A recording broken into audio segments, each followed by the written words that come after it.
সিলেট আমাদের কাছে সবসময় অত্যন্ত গুরুত্বপূর্ণ, বিশেষ করে আমাদের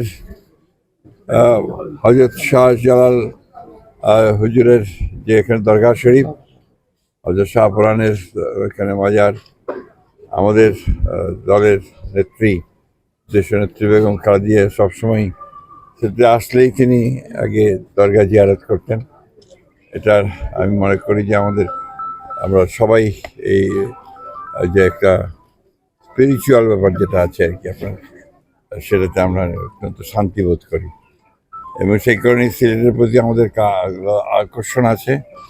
এটা একটা পুণ্যভূমি এবং সেখানে আসলে আমরা নিজেরা অত্যন্ত তৃপ্ত বোধ করি। আর আজকে এসছি, দলের সভা আছে, সেই সভায় আমরা সবাই মিলে একসাথে সভাটাকে সফল করার জন্য আমরা সিলেটে এসছি। বান্ডেল থাকলে প্রতি সেনমানিতে টাকা বাঁচবে। বিকাশ সেনমানি বান্ডেল কিনে জিতুন প্রতি লেনদেনে। আপনারা নিশ্চয়ই সবাই জানেন যে দীর্ঘ 15 বছর ফ্যাসিস্টদের বিরুদ্ধে আমরা সংগ্রাম করেছি, লড়াই করেছি।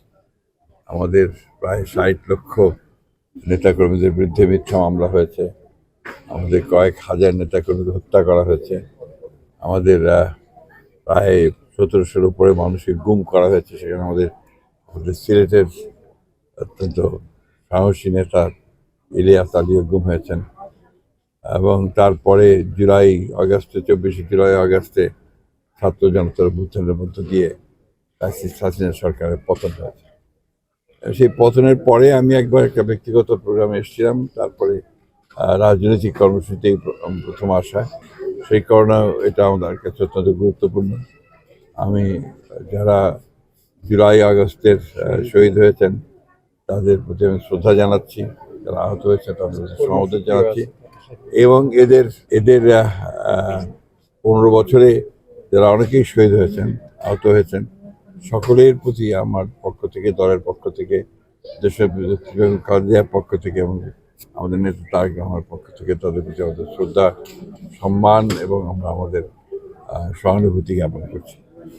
আমরা আশা করি যে বাংলাদেশের মানুষ যে জন্য লড়াই করেছে তাদের গণতান্ত্রিক অধিকার ফিরে পাওয়ার জন্য, ইতিমধ্যে লন্ডনে ভারপ্রাপ্ত চেয়ারম্যান জনাব তারেক রহমানের সঙ্গে প্রধান উপদেষ্টা প্রফেসর ইউনূসের যে বৈঠক হয়েছে, সেই বৈঠকে ফেব্রুয়ারিতে নির্বাচনের একটা মোটামুটি আলোচনা হয়েছে। আমরা সবাই আশাবাদী যে এই নির্বাচনের মধ্য দিয়ে দেশ জাতি গণতন্ত্রে ফিরে যাবে এবং জনগণের যে গণতান্ত্রিক অধিকার সেটা প্রতিষ্ঠিত হবে এবং যেটাকে আমরা বলি যে রাইট ট্র্যাকে দেশ উঠবে বলে আমরা বিশ্বাস করি।